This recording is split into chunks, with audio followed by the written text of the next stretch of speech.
নমস্কার বন্ধুরা, সোমা কিচেন বাংলায় আপনাদের সবাইকে স্বাগত। আশা করছি আপনারা সবাই খুব ভালো আছেন। অন্য দিনের মতো আজও আমি একটি রেসিপি নিয়ে চলে এসেছি।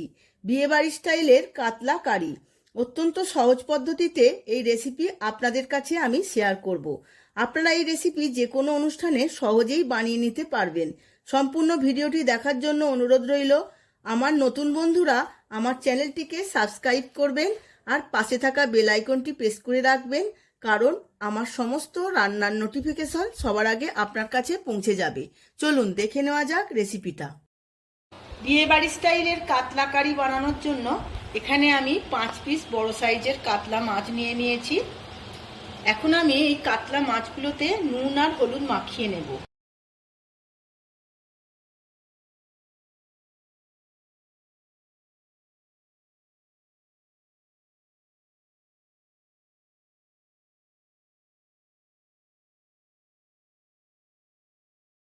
এখানে আমি পুকুরের কাতলা মাছ ব্যবহার করেছি।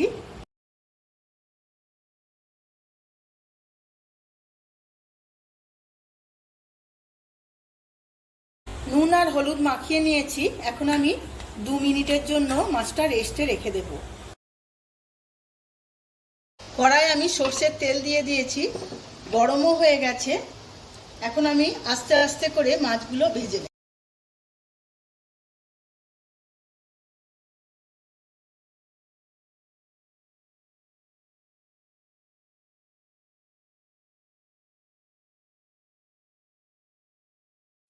মাছগুলো লাল লাল করে ভেজে নেব, কারণ বিয়ে বাড়িতে বা কোনো কাজের বাড়িতে অনেক পরিমাণে মাছ রান্না করা হয়।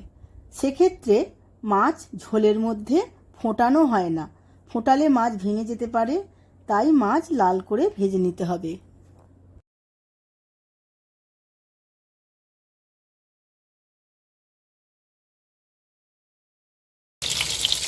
মাছগুলো লাল লাল করে ভাজা হয়ে গেছে, এবার তুলে নেব।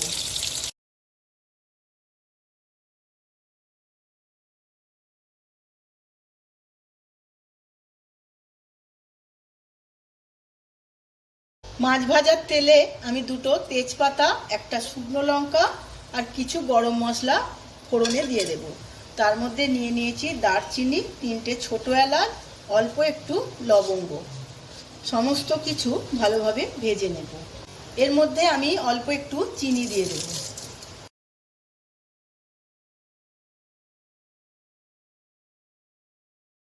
মাছ ভাজার সময় আমি তেল বেশি করে নিয়ে নিয়েছিলাম, তাই পরে আমি আর তেল দিইনি।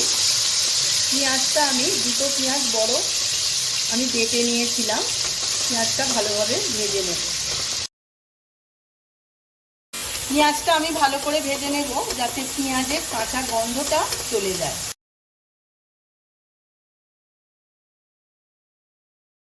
পেঁয়াজটা আমি তেলের মধ্যে যতটা ভালো করে ভেজে নেব, মাছের কারির কালারটা ততটাই সুন্দর হবে।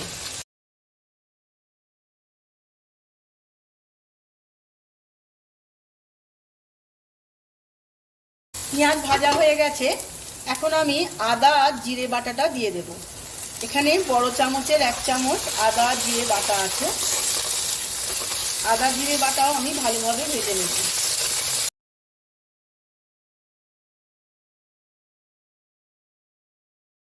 এর মধ্যে অল্প পরিমাণে আমি নুন দিয়ে দেব।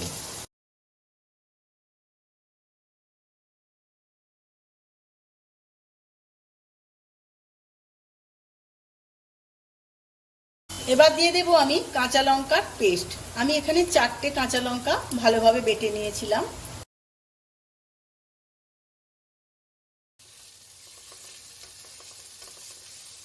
সমস্ত নিয়ম ও উপকরণ সবকিছু যদি ঠিকঠাক থাকে, তাহলে অনুষ্ঠান বাড়ির স্বাদেরই মাছের কারিটা হবে।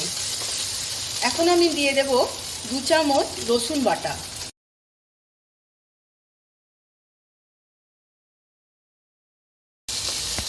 সমস্ত কিছু আরও একবার ভালোভাবে কষিয়ে নেব।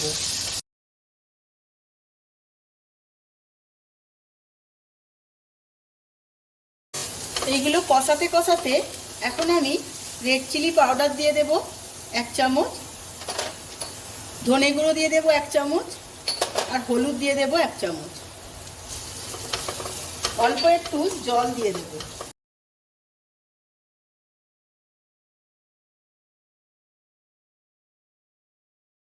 বিয়ে বাড়ি বা যে কোনো অনুষ্ঠানে রাঁধুনিরা অনেক বেশি তেল ব্যবহার করে। যেহেতু এখানে ঘরোয়া রান্না, তাই আমি এখানে তেলের পরিমাণ কম নিয়েছি। আপনারাও পারলে তেলের পরিমাণ একটু কম ব্যবহার করবেন। মশলাটা কষানো হয়ে গেছে, এবার আমি 2টো টমেটো বেটে রেখেছিলাম সেটা দিয়ে দেব।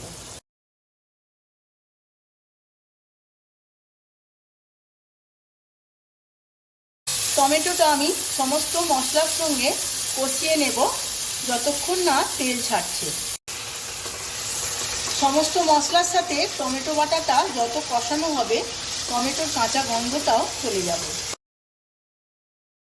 সমস্ত উপকরণ ভালোভাবে কষানো হয়ে গেছে। এখন আমি 6টা কাজু এবং কিছুটা চালমগজ বেটে নিয়েছিলাম দিয়ে দেব।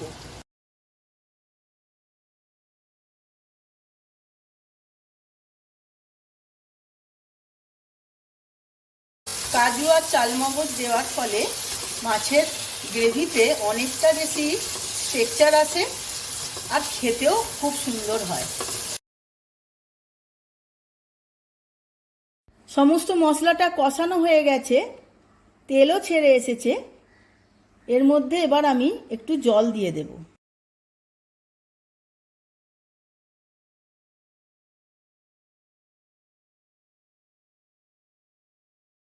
এখন আমি দেখে নেব নুনের পরিমাণটা ঠিক আছে কিনা।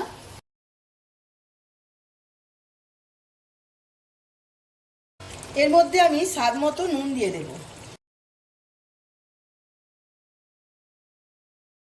গ্রেভিটা আমি একটু ফুটিয়ে নেব। গ্রেভিটা 2 মিনিটের মতো রান্না করে নিয়েছি। এখন আমি মাছগুলো আস্তে আস্তে করে দিয়ে দেব।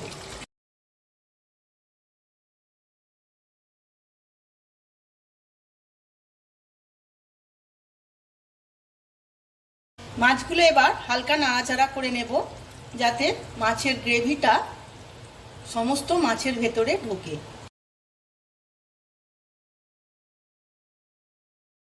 মাছের সাথে গ্রেভিটা আমি 2 মিনিট ফুটিয়ে নেব।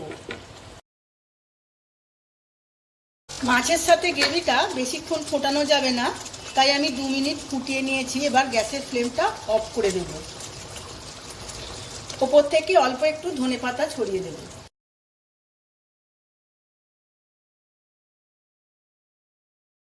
আমি সার্ভ করে নিয়েছি।